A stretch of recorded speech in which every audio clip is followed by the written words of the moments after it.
자, 고전적 지대 이론 보겠습니다. 자, 이 고전적인 지대 이론은 우리가 고전학파 우선부터 이해를 해야 되는데, 자, 여러분이 앞으로 이제 공부하다 보니 고전학파라는 용어가 많이 나와요. 고전학파는 영국에서 처음 시작한 학파인데 1776년에서 약 1870년 거의 이 100년간의 이 시대를 고전학파의 시대라고 해요. 자, 그래서 이 고전학파의 시대에서는 우리가 이 토지, 자본, 노동이 있는데, 이때 이 토지는 고전학파의 학자들은 자연물이다. 이 토지 자체는. 자, 여러분 앞에서 우리 배우셨는데, 우리 토지, 우리 1주차에 배울 때, 토지는 인간의 노동의 힘이 작용함이 없이 자연적으로 주어져 있는 물건이에요. 자연적으로 주어져 있는 물건이면서 토지를 사용을 하여도 소모는 되지 않아요. 그러니까 인공적이지 않죠. 인공적이지 않고 자연적으로 주어진 거예요. 근데 자본은 뭐예요?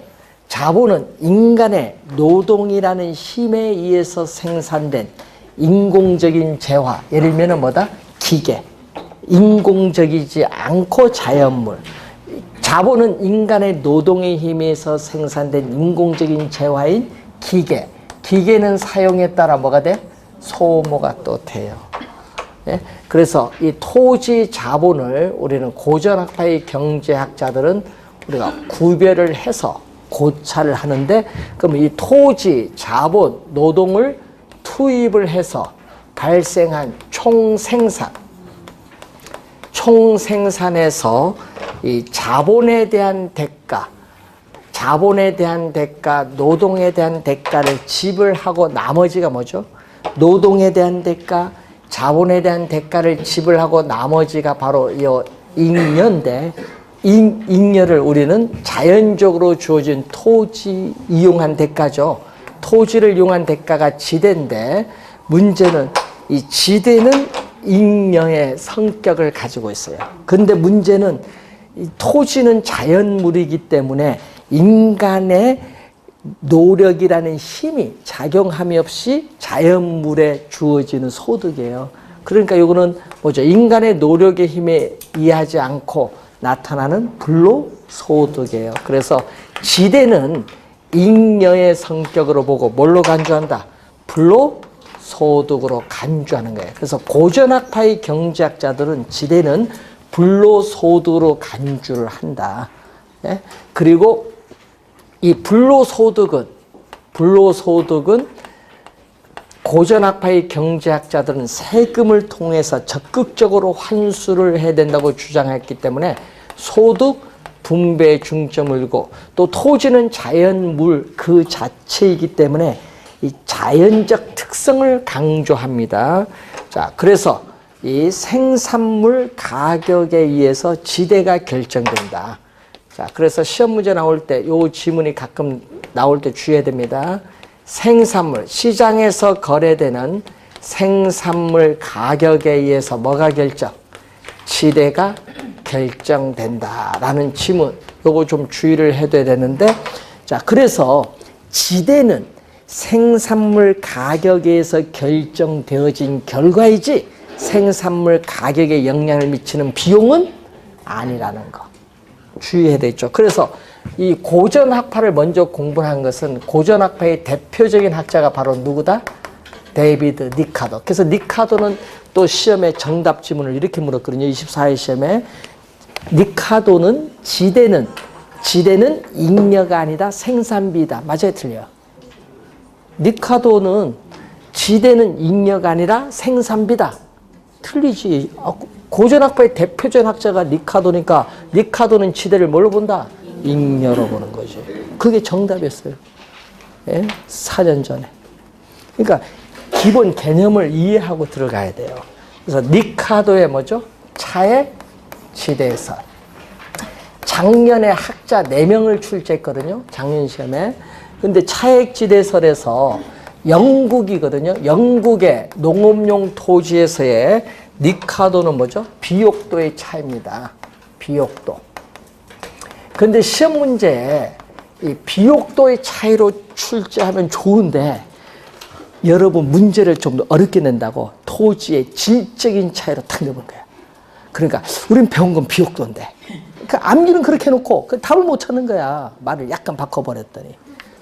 양적인 차이가 아니잖아요. 비옥도는 질적인 차이지. 양과 질을 해석 못해서 틀린 거죠.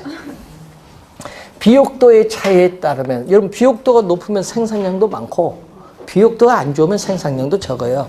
그래서 단위 면적은 1제곱미터인데 농업용 토지의 단위 면적에서 생산되는 수확량이 바로 우리는 생산성인데 이 생산성에 또 차이가 나와요.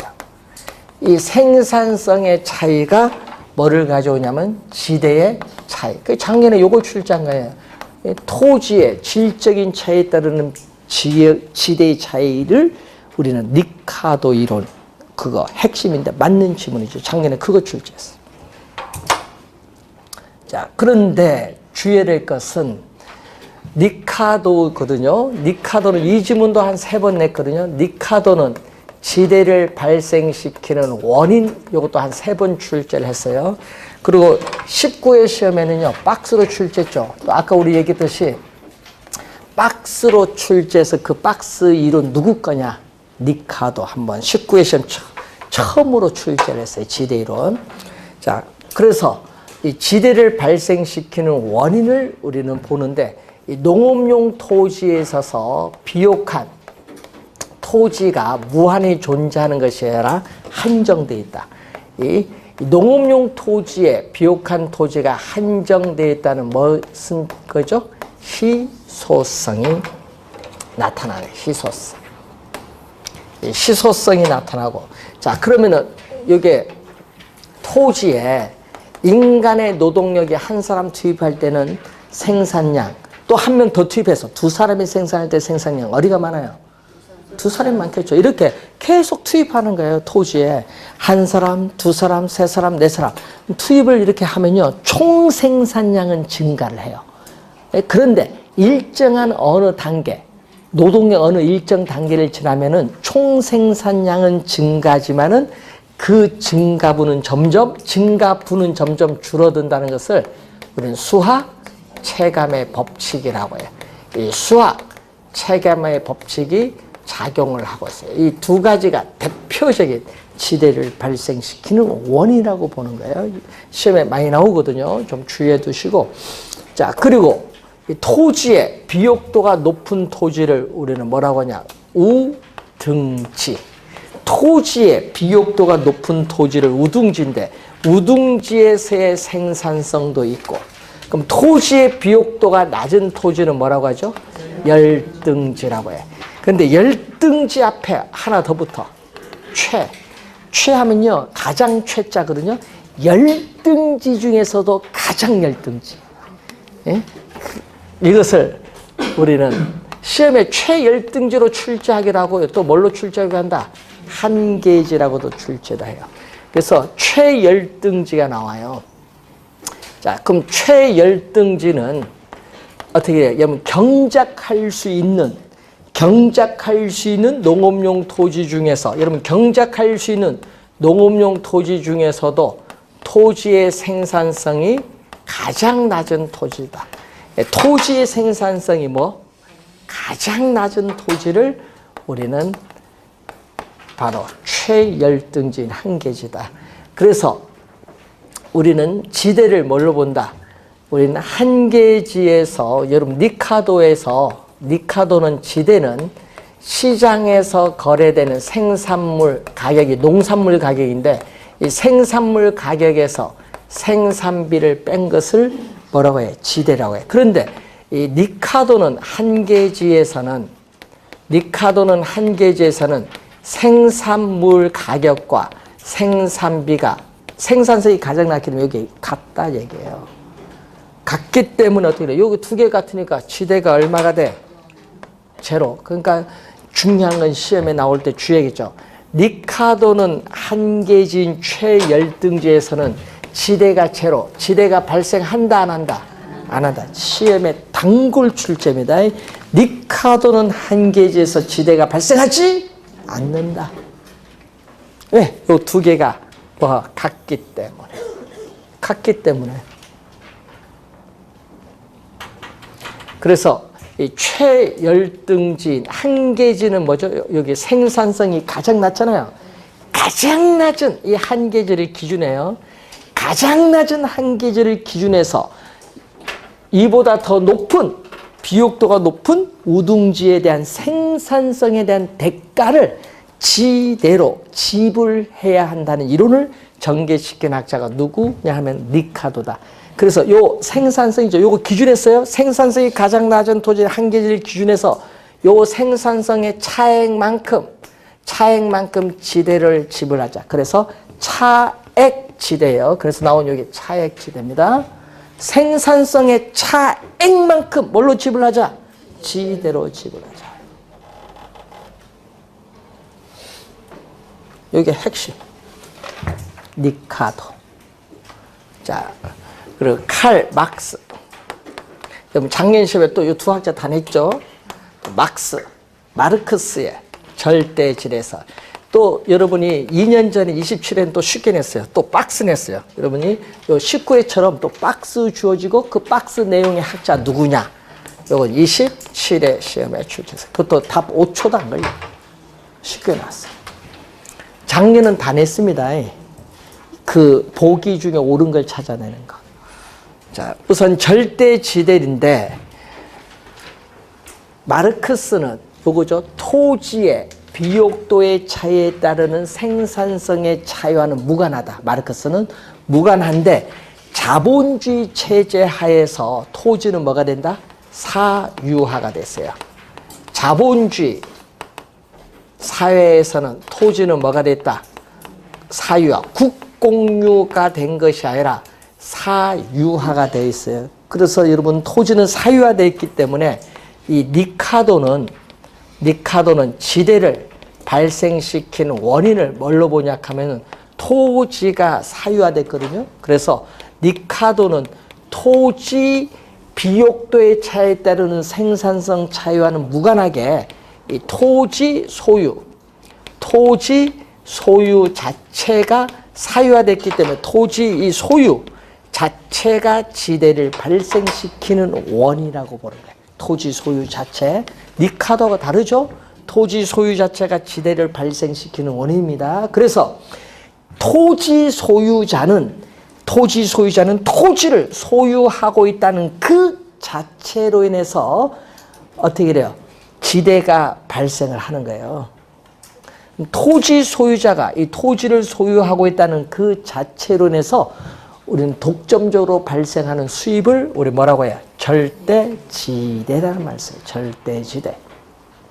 그래서 이제 시험에 나올 때 주의해야 됩니다.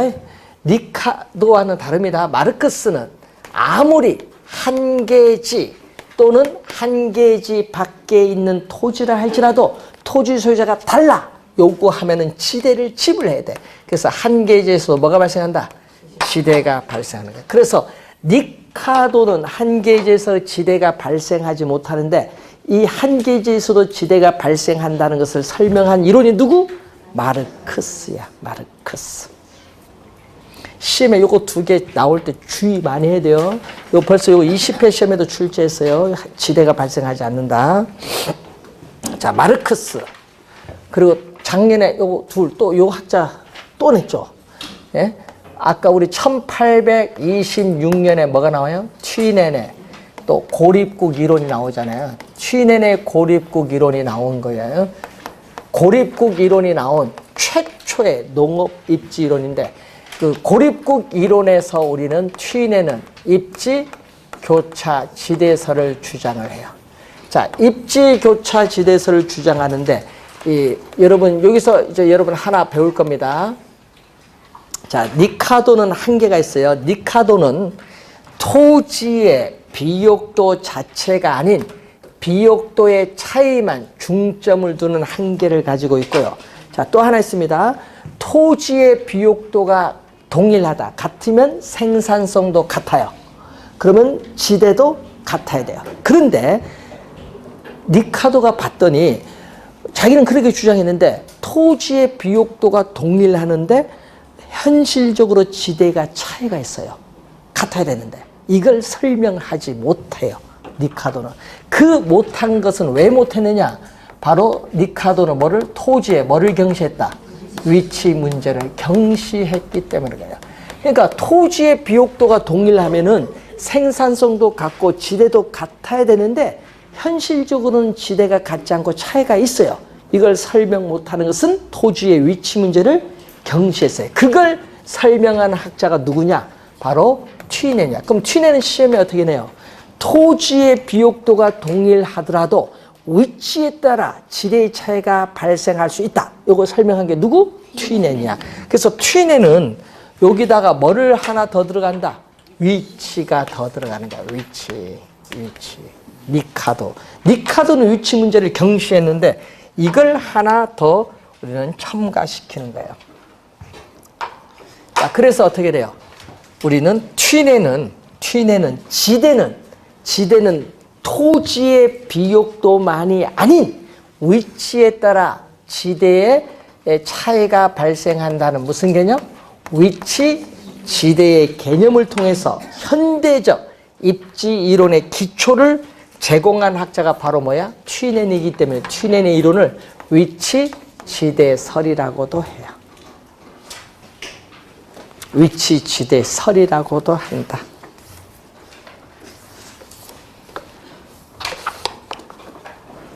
중간에 위치, 지대의 개념 나오죠?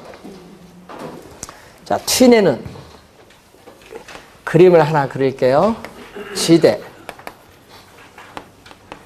중심지인, 시작, 거리. 자, 이런 그림이 하나 있어요. 자, 이 선을 지대를 지불할 용의가 있는 곡선. 자, 지대를 지불할 용의가 있는 곡선. 이것을 한 개 지대 곡선이라고 하는데 한 개의 지대 곡선은 지금 오른쪽 밑을 향하여 우하향하는데 문제는 이 한 개의 지대 곡선은 어떻게 돼요? 우하향하면 마이너스 기울기를 가지는 것. 마이너스 기울기 가지는 것 역. 마이너스 역 관계에 있다는 얘기죠. 역이고 직선이니까 뭐? 직선이니까 선형. 예? 선형. 직선이니까 역선형 함수의 형태를 띠고 있어요.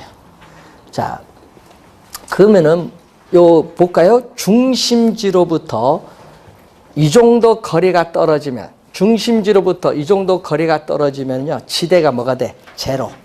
지대가 0입니다. 0. 제로. 알파벳 0 알죠? 네, 제로. 그러니까 말 그대로 갑니다. 지대가 0인 상태에 있는 거리예요. 이 점이 지대가 제로, 0인 상태에 있는 거리를 우리는 뭐라고 한다? 튀네는 이걸 한계지야. 지대가 0인 상태에 있는 거리를 튀네는 한계지라고 하는데 그러면 이 점을 지나서는 지대가 뭘로 가요?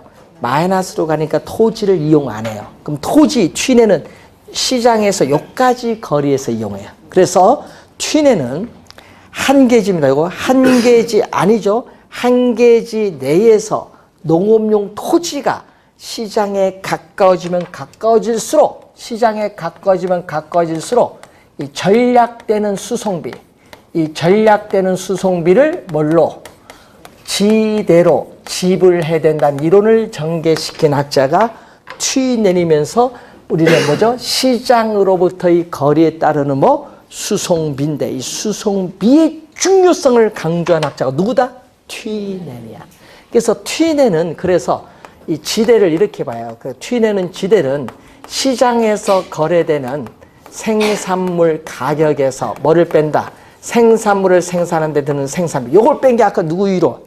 리카도. 리카도는 위치. 거리에 따른 수송비 고려하지 않지. 위치를 무시해버리니까. 근데 튀네는 뭐야? 위치를 고려하니까 당연히 시장과의 거리에 따른 뭐를 고려해야 돼? 수송비. 이게 들어가는 거야, 이제. 큰 차이지. 수송비가 들어가는 거지. 자, 그래서 이것을 우리는 또 어떻게 표현한다? 지대는 생산물 가격에서 생산비를 빼고 이 수송비는 단위거리는 1kg입니다. 단위거리 1kg당 그러면 1kg당 수송비가 뭐 5만 원이다. 이 수송비에다가 뭐를 곱해주면 시장으로부터의 거리를 곱해주면 수송비가 돼요. 자, 이때 지대는 뭐다? 지대 저기 보세요. Y축. 지대는 Y축. 생산물 가격에서 생산비 요거 Y절편 요 A 요거 이게 Y절편 생산물 가격에서 뭐를 뺀 거? 생산비를 뺀 거예요. 그럼 생산물 가격이 오르면은 요거 좀 더 위로 올라가. 그런 거죠. 생산비가 비싸면 이 점이 밑으로 내려와. 이런 얘기입니다. 요게 Y절편이야. 마이너스. 그 다음에 단위거리당 수송비 B. 거리 X축 X. 마이너스 기울기 역. 1차 함수 선형. 역선형 함수의 형태를 띠고 있어요. 그런데 중요한 건 요 기울기가 요게 뭐다? 기울기가 B야. 기울기 B. 그러면 이 단위 거리당 수송비가 지금 요게 뭐다? B인데 단위 거리당 수송비가 B인데 요게 높으면 어떻게 돼요? 단위 거리당 수송비가 상승하면요. 이 점이 도심에 더 가까이 와. 그래서 이 점을 기준으로 좌측으로 이렇게 회전 이동해서 재배 면적이 더 도심에 가깝게 오게 돼 있어요. 되겠죠? 그런데 만약에 단위 거리당 수송비가 하락을 한다. 그러면은 영지대 거리가 더 외곽으로 가서 이 점을 기준으로 또 뭐냐? 우측으로 회전 이동해서 재배 면적이 더 넓어진다. 되겠죠? 요걸 잘 여러분 나중에 시험에 말로 나오면 이게 뭐 해석을 잘 해야 돼. 그림을 떠올리면서. 자, 우선은 이 얘기인데 그래서 예를 들어서 여러분 이 점 A에서 생산을 하면 어떻게 돼요? A라는 농업용 토지에서 생산해서 시장에 농산물을 수송을 하면은 한 개지에서 생산해서 수송하는 것보다 이 거리에 해당하는 만큼 수송비가 절약돼요. 이 절약되는 수송비가 적으니까 지대도 낮아요. 자, 그럼 B 지점에서 생산해서 시장에 운송을 하면은 한 개지에서 생산해서 운송하는 것보다 또 이 거리에 해당하는 만큼 수송비가 많이 절약돼요. 많이 절약되니까 지대도 이렇게 높아요. 그러면 A, B 두 농업용 토지 갑니다. A, B 두 농업용 토지 요거죠. 두 농업용 토지의 이 거리의 차이에 따르는 수송비 차이가 뭐를 가져와? 이 지대의 차이를 가져와. T내는 이게 또 중요한 거죠. 자, A, B 두 농업용 토지의 거리에 따르는 수송비 차이가 결국 뭐를 가져온다? 지대의 차이를 가져오기 때문에 T내의 이론을 입지교차 지대설이라고 하는 건데 문제는 여기는 수송비 차이예요. 니카도는 비록 이 차이가 지대의 차이를 가져주지만 여기는 T내는 무슨 차이? 수송비 차이가 지대의 차이를 가져온다. 중요 포인트야. 시험에 나오면 틀리지 않도록 합니다.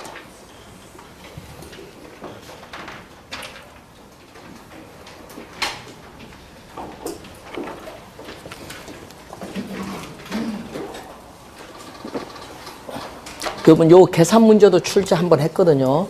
숫자 요거 있죠. 숫자 들어가서 계산하는 거.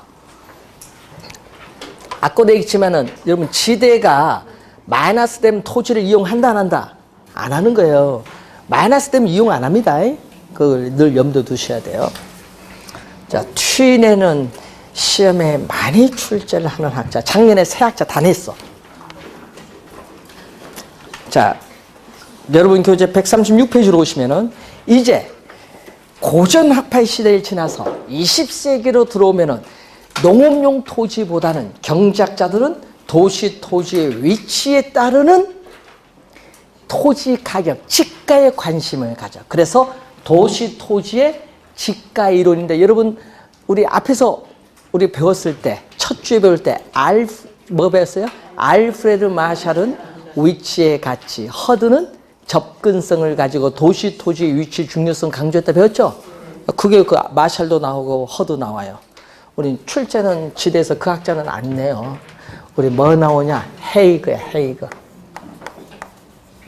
도시 토지 지가 이론의 헤이그 20회, 22회, 26회 시험 3번 또 출제한 학자. 도시 토지 지가 이론 헤이그야, 헤이그. 헤이그의 마찰 비용 이론.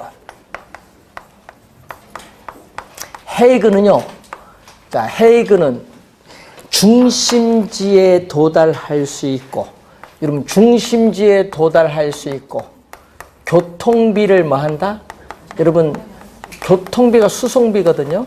이 교통비를 절약할 수 있는 경우에 토지 소유자가 이용자에게 부과하는 금액을 뭐라고 한다? 지대다. 그래서 이 튀넨의 이론을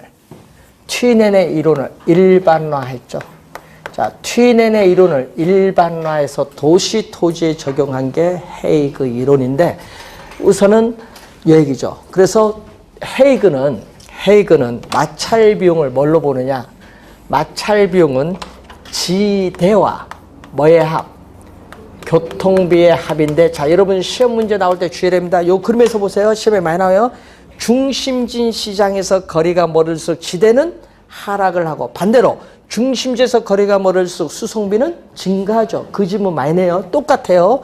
그러면 중심진 도심에서 거리가 멀어질수록 지대는 하락을 하고, 반대로 수송비, 교통비는 증가한다. 이 관계를 나타내는데, 요거 두 개 더한 걸 마찰 비용이에요. 그래서 교통수단이 좋아요. 양호하면은 공간의 이 마찰은 뭐야? 적어지면은, 마찰이 많은 것보다 적어지면은 그만큼 지대는 더 접근성이 좋아서 지대는 더 높아진다고 주장한 학자가 누구? 헤이그. 3번 출제했어요. 헤이그 이론.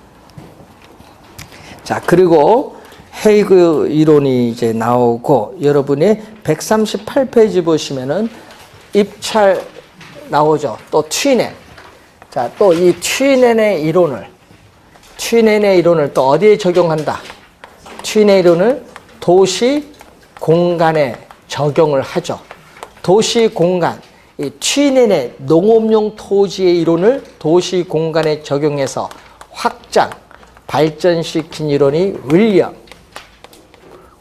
알론소의 입찰 지대에서. 자, 입찰 지대는 단위 면적은 1제곱미터입니다. 단위 면적 토지에 대해서 토지 이용자가 기꺼이 지불할 수 있는 가장 높은 최대의 금액을 입찰 지대, 최대를 시험에 많이 내요. 시험에는 이걸 최소로 많이 내잖아요. 하여튼 최대의 금액이라는 걸 염두에 두고 최대의 금액을 지불하면은 토지 이용자가 소유자에게 최대 금액을 지불하면 이유는 없거든요. 초과 이윤은 제로예요. 그래서 초과 이윤이 0이 되는 수준의 지대를 뭐라고 한다? 입찰 지대. 가장 높은 최대의 금액을 지불합니다. 시험에는 최소, 최저로 많이 내거든요. 최소, 최저가 아니라 어떻게 토지 이용자가 최대로 지불할 용의가 있는 금액입니다. 최대라는 걸 항상 염두에 두셔야 됩니다. 자, 그림을 한번 볼까요? 자, 도심에서 지대. 자, 여러분 도시 내에서 산업은 여러 개 있는데, 자, 예를 들어서 A라는 산업에 지대를 지불할 용의가 있는 곡선이 있어요. 자, B 산업의 지대 지불 곡선, C 산업의 지대 지불 곡선인데 도심으로부터의 거리가 주어졌죠. 자, 여기서 우리는 각 산업이 뭐를 한다? 여러분, 각 산업의 지대 지불 곡선에 우리는 입찰 경쟁을 벌여. 여러분, 입찰 경쟁을 벌이면은 토지 소유자는 누구에게 토지를 빌려줄까요? 돈 많이 주겠다는 사람. 그러면 도심에서 누가 많이 줘요? 도심 가까이는 A, B, C 세 산업만 있다고 가정했으니까 여기는 A가 많이 주죠. 여기까지는 A가 많이 주고요. 이 점을 지나서는 A보다 B가 여기까지는 많이 줘요. 이 점을 지나서는 C가 많이 줘요. 이 빨간 선이 입찰 경쟁에 따르는 지대를 지불할 용의가 있는 곡선, 입찰 지대 곡선. 요 개념도 시험 한 3번 출제했어요. 입찰 지대 곡선. 최근엔 26회 시험에도 나왔잖아요. 뭐죠? 그림 보세요. 도심으로부터 거리가 멀어짐에 따라 각 거리에서 가장 높은 이 부분이죠. 이 부분을 연결한 포락선을 뭐라고 한다? 입찰지대곡선. 포락선.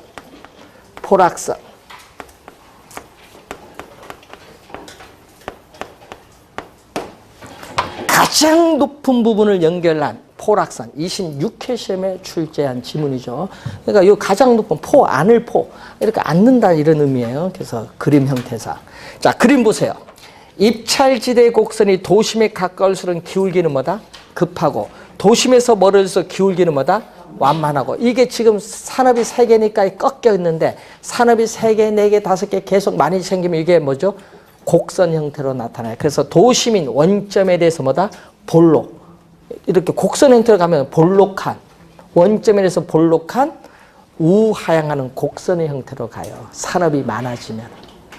지금 3개만 그리니까 그렇죠. 자, 입찰지대 곡선은 원점에 대해서 볼록한 곡선이 되는데, 기울기는 15회 시험에 또 기울기에서 정답 물었습니다. 기울기는 15회 시험 정답 물었는데, 토지 이용 주체에 있어서의 토지 사용량에 대해서 한계, 교통비용을 말해줘. 여러분, 한계가 들어가면은 미분 개념인데, 한계는 여러분 단위거리 1km. 여러분 1km 멀어짐에 따라 총 교통비용이 얼마나 변하느냐. 총 교통비용의 변화분을 묻는 거예요. 자, 예를 들어서 도심 있잖아요. 도심에서 1km, 우리가 1km 도심에서 멀어짐에 따라 10만 원 들었다. 교통비가, 총 교통비. 2km 떨어지면 13만 들었다. 그러면 1km죠? 1km 멀어짐에 따라 얼마 변했다? 플러스 3만 원 변했죠. 이 플러스 3만 원의 한계 교통비용이야. 1km 멀어짐에 따라 총 교통비용이 얼마만큼 변화하느냐 보는 거예요. 한계 교통비용 개념. 그래서 요 지문, 요 기울기를 15회 시험에 또 분모분자 바꿔서 출제했죠. 그래서 요걸 개념 보고요. 도심에서 거리가 멀어질수록, 도심에서는 비싸니까 상업용 토지용, 그 다음에는 주거용, 그 다음에는 공업용, 그 다음은 농업용, 그 다음에 뭐 임업용, 이런 용도 순으로 토지 이용의 분포가 나타나요. 일반적으로. 순서도 기억을 한데, 그래서 여러분 토지는 한정되어 있기 때문에 토지 소유자는 이용자에게 빌려줄 때는 돈 많이 주겠다는 사람이 빌려줘요. 그래서 한정된 토지를 뭐죠? 최유효 이용의 상태로 이용이 되도록 토지는 이용자에게 배분이 된다. 이 지문이 또 출제를 많이 하는 겁니다. 자, 입찰지대 곡선 개념 잘 알아둬야 되겠습니다. 자, 그리고 여러분 교재 넘어와서 140페이지로 옵니다. 140페이지 오시면은 신고전학파가 나와요. 자, 신고전학파는 19세기 후반 약 1890년에서 이제 1929년 대공황이 발생하기 이 시대인데, 이 신고전학파의 대표적인 학자가 알프레드 마샬이야. 알프레드 마샬. 그래서 알프레드 마샬이 나오는데, 여기서는 작년에 또 출제를 한 용어가 있죠. 예? 준지대. 예? 24회 시험, 26회 시험, 작년 28회 시험에 또 출제했어요. 준지대. 자, 준지대. 네, 여러분 우리 앞에서 배운 지대는 토지를 빌려서 이용한 대가죠. 그럼 요건 준 붙었으니까 지대에 준하는 거잖아요. 지대 개념을 어떻게 그래요? 고전학파에서 본 지대 개념을 더욱 뭐 했다? 확대를 한 거예요. 지대 개념을 더 확대해서 보는 건데, 자, 여러분 단기예요. 여러분 단기적으로 토지는 위치가 고정되어 이동할 수 없는 상품이에요. 그래서 토지 말고, 토지는 이동하지 못하니까 토지 말고 토지 이외에 단기적으로 예?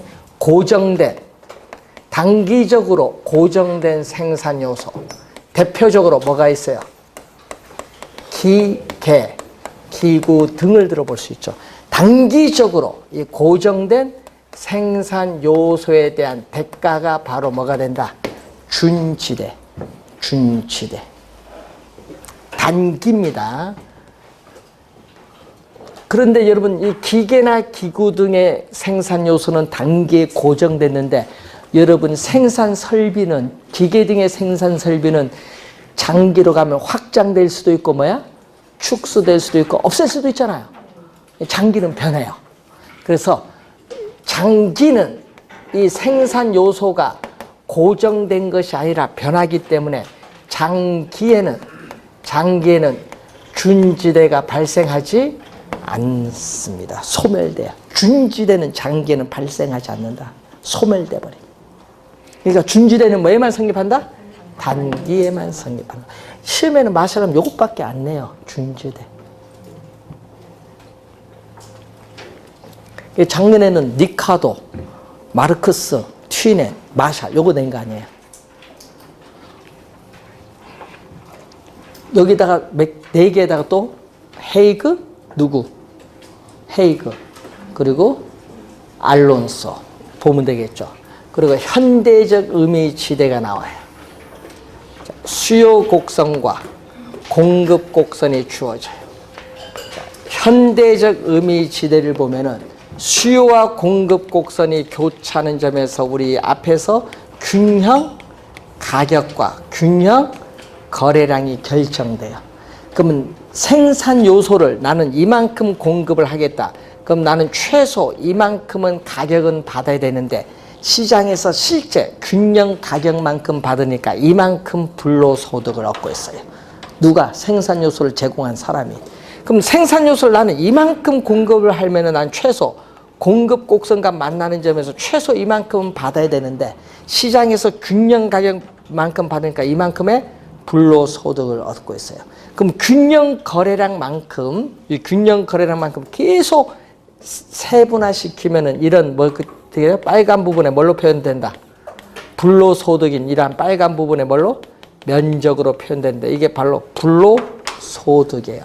이 불로소득인 이걸 우리는 경제지대란 말 쓰는데 현대적 의미인 지대인 경제지대인데 이걸 이탈리아 경제학자인 파레토, 이탈리아 경제학자 파레토는 학자인데 그래서 파레토 지대라고 해요. 파레토 지대. 파레토 지대 용어가 한번 26회 시험에 나오는데 경제지대입니다. 그럼 여러분 균형 가격과 거래량을 곱한 이 면적이 뭐죠? 균형 가격과 거래량 곱한 이 면적이 바로 뭐가 돼? 총 수입이야. 이 총 수입에서 뭐를 빼야 돼? 요 밑에 흰 부분 빼야 되는데 흰 부분이 뭐죠? 생산 요소를 이만큼 공급하면 나는 최소 이만큼 받아야 되겠다. 이걸 균형 거래량까지 계속 세분하면 이 밑에 있는 면적이 나와요. 즉 현재 이용하고 있는 생산 요소를 다른 용도로 옮겨가지 않기 위해서 이 지불해야 되는 이 최소한의 금액을 우리는 뭐라고 한다? 전용 수입인데 그래서 이 총 수입에서 뭐를 빼면은 전용 수입을 빼면은 경제지대라고 해요. 자, 그런데 여러분 여기서 주의해야 될 것은 만약에 공급 곡선, 이 요소의 공급 곡선이 기울기가 급하면 어떻게 돼요? 급하면 이 흰 공급 곡선이 이렇게 점점 기울기가 급해지면요. 뭐가 더 많아져?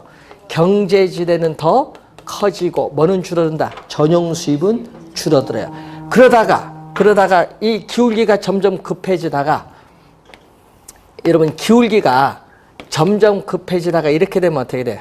이 기울기가 점점 급해지다가 완전 비탄력적인 수직선이 되면은 수요와 공급이 만나는 점이 이게 바로 균형 가격인데 이 전체가 다 뭐가 돼? 빨간 면적이 돼버려요. 이 빨간 면적이 뭐가 돼? 경제지대인데 이 경제지대 자체가 뭐가 돼요? 가격과 거래량 곱하면 이게 바로 뭐죠? 총 수입이에요. 이 경제지대인 불로소득 자체가 총 수입이고 이때는 뭐가 제로? 전용 수입은 제로가 돼요. 그래서 여러분 뭐에 달려있다? 경제지대가 많으냐 적으냐 전용 수입이 많으냐 적으냐 이것은 뭐에 따라? 공급, 생산 요소의 공급 곡선의 기울기, 탄력성에 따라 달라집니다. 여러분 기울기가 급하면 비탄력적, 기울기가 완만하면 탄력적. 기울기의 탄력성에 따라 달라집니다. 그 내용을 이제 여러분이 140페이지 중간에 잘 설명을 하고 있습니다. 그래서 141페이지 위에서 세 번째, 전용 수입과 경제질의 상대적 크기, 누가 많고 적으냐, 이 크기는 뭐에 달려있다? 생산 요소 공급의 가격 탄력성에 좌우되는데, 가격 탄력성이 좌우되는데 여러분 기울기가 급하면 비탄력적, 기울기가 완만하면 탄력적입니다.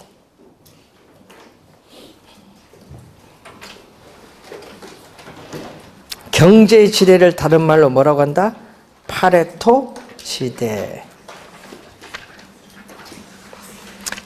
지대 이론 상당히 중요합니다. 시험 문제 지대 이론은 상당히 중요한데 출제를 하는데 학자들의 견해가 출제합니다. 원래 출제 또 되는 부분이기 때문에 학자들의 견해 잘 이해를 해야 됩니다.